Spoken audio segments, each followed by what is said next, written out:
Um, I saw an item from Matt Schneidman of The Athletic. I wrote something about it this morning just before the show. It really encapsulates, in my view, what the Packers are thinking. I was told last week they're still not budging. They're still not budging. They're not budging when it comes to Rodgers wanting a trade. And it's very simple. They're calling his bluff. That's kind of what Schneidman is saying. Not kind of. It is what he's saying. They don't believe he's never going to play for them again. So they're not going to trade him.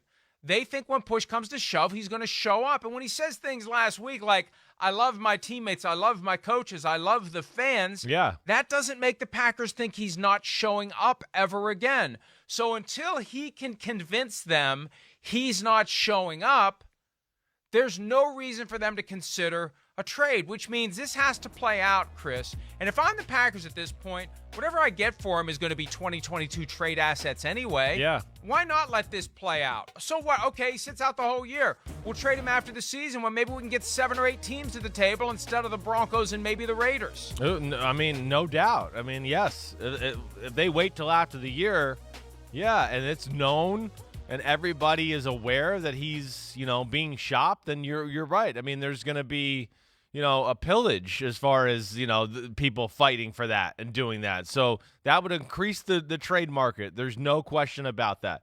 And I agree with the Packers. I think this is something we've been saying all along. It's a guy in Aaron Rodgers that's too self-aware. He's too good right now. He's too legacy-aware. The team's too good. All of those things point to, I just don't think Aaron Rodgers will sit out either. First off, I think it'd be stupid. I mean, you only got one shot at this whole thing. You're coming to the end. Why waste a year right now? Yeah, Green Bay screwed you over. I don't know what else to say. They screwed you over. It was a stupid move and how they handled it and everything. There's no doubt. But I don't think he'll sit out. I really don't. Now, what I would say to him now is because it is gone too far. If he asks my opinion, I just go, come back, play. Be awesome like you were last year. Have that chip on your shoulder, whatever it is.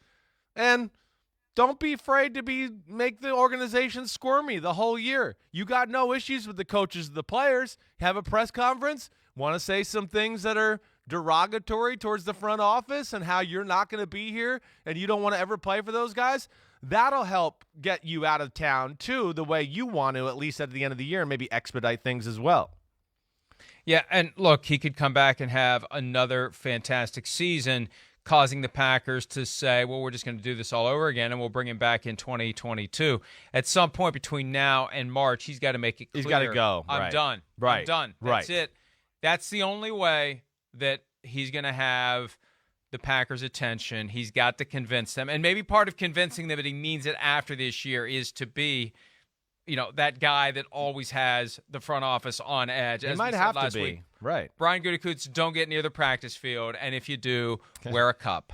Wear 2 cups. Wear a helmet, too. And other protections. Yeah. Yes, don't get near this guy this year. Highly unlikely the Packers will trade him, but very likely that there's going to be some additional drama and intrigue, starting with whether or not he shows up for training camp later this summer, unofficially, which began yesterday.